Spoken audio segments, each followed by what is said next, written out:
Hey, no cutting. How many times have we heard that? None of us likes it when others cut in front of us, but our why is way more important than how people treat us. Ply your why. That's our topic on this episode of the Educators Among Us podcast. Welcome to the Educators Among Us podcast, where we share motivational messages and inspiring stories for and about educators. Your host, Scott Barron, is author of the critically acclaimed book, Love 'Em and Lead 'Em, and provides powerful insights and wisdom for those who heed the call to teach, coach, lead, and serve at all levels of education. This is Scott Barron, and I'm honored to be your host for the Educators Among Us podcast.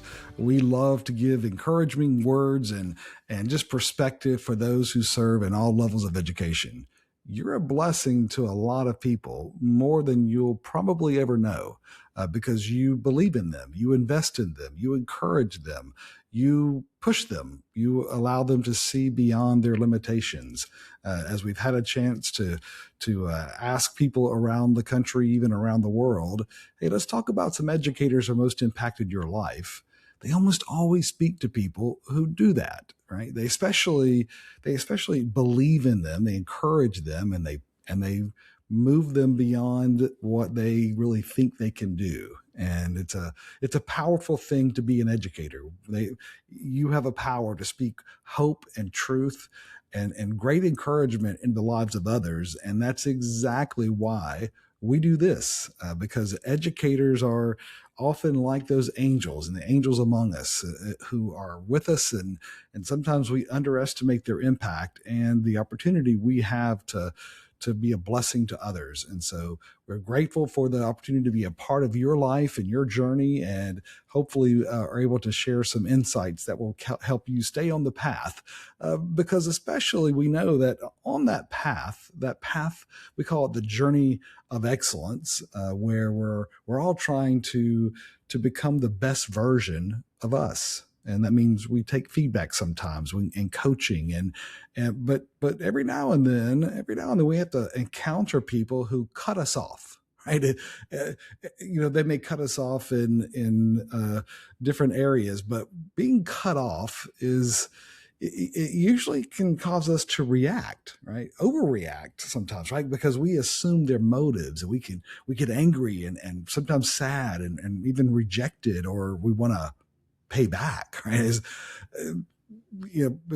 Because we kind of feel like we've been wronged, right?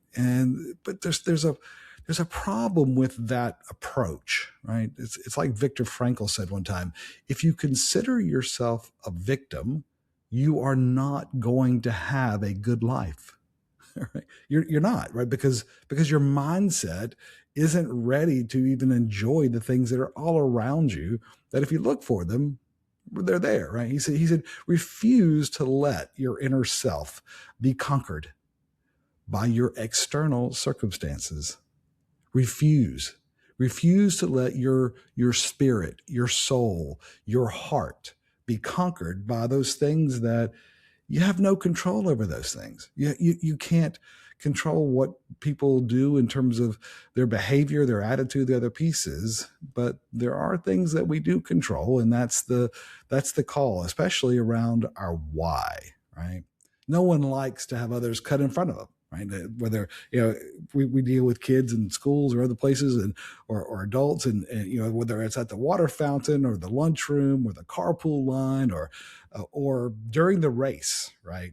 If you're a runner, no one likes to have someone cut in where it causes them to have to make adjustments, right? Because around here, that's considered rude. There may be some places in the world where they're more tolerant of cutting in line. I've actually had a chance to travel in other parts of the world, and they typically are a little more tolerant of that than we typically are in the United States.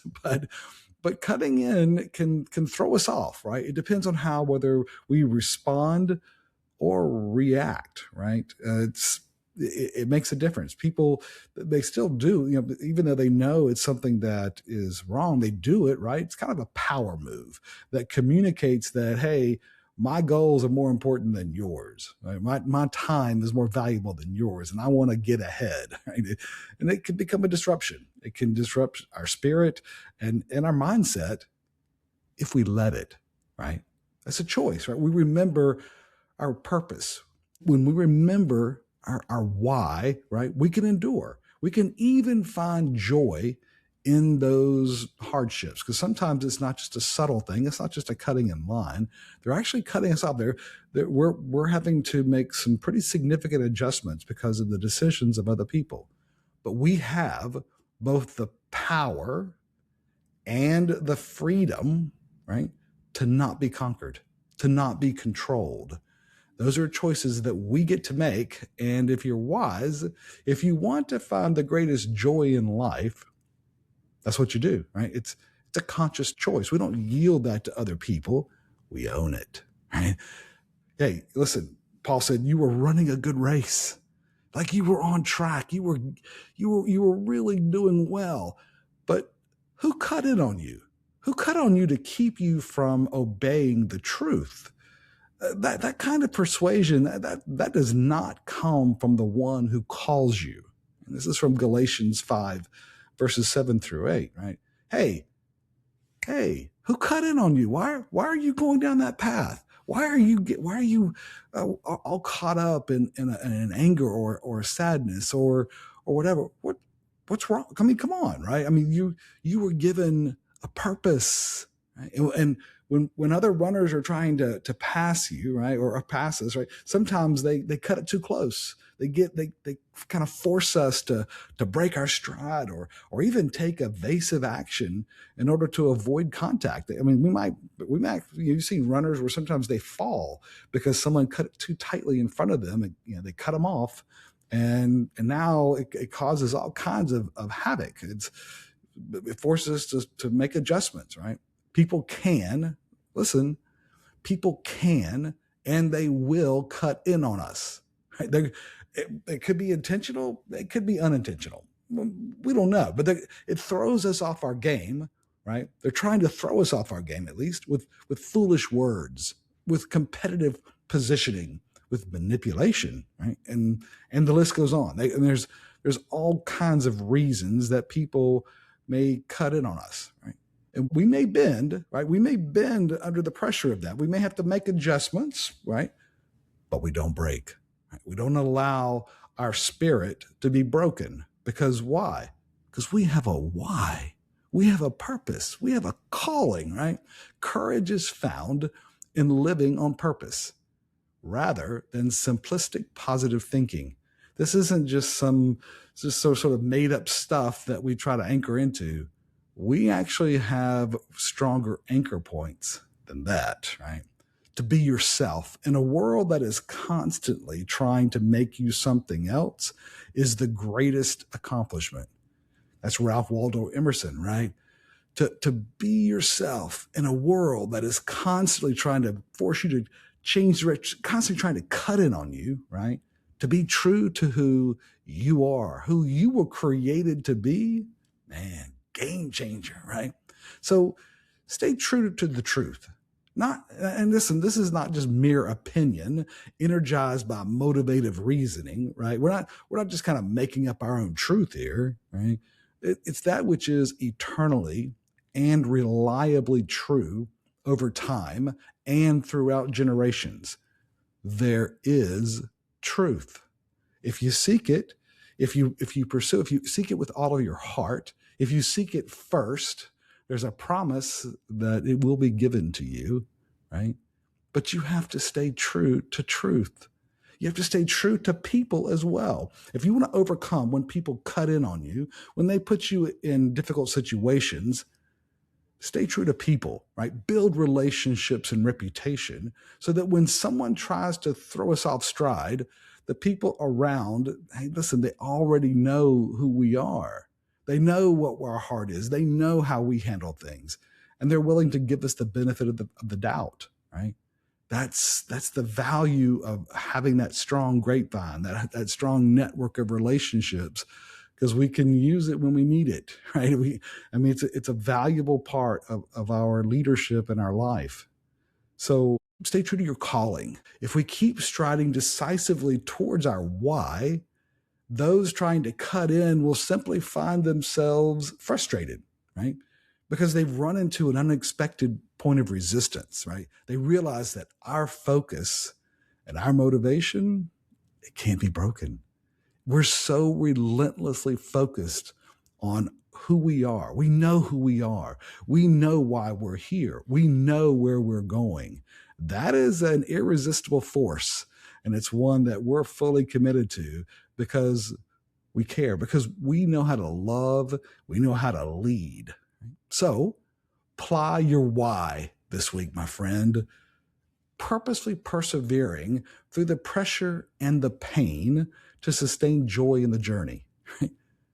Apply your why. In other words, don't allow those joy stealers that are everywhere to cut in on your journey. Use your why, sustain your why, practice your why. Don't lose your why, because with that, your why can endure anyhow. Right? That's the advantage that those who discover that calling and are able to stay true to that calling, nothing can stop them. Truly, nothing can stop them. Hey, I hope that you find true joy in your week this week. And a coaching question for you to consider, right? Did I do my best to apply my why this week? Did I do my best to apply my why this week? Love him and lead him, my friend. This is Scott.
Thank you for joining us for the Educators Among Us podcast and for your courageous commitment to this noble calling.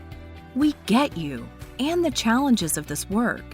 To stay connected with this community, be sure to subscribe to our podcast and weekly encouragement at educatorsamongus.com.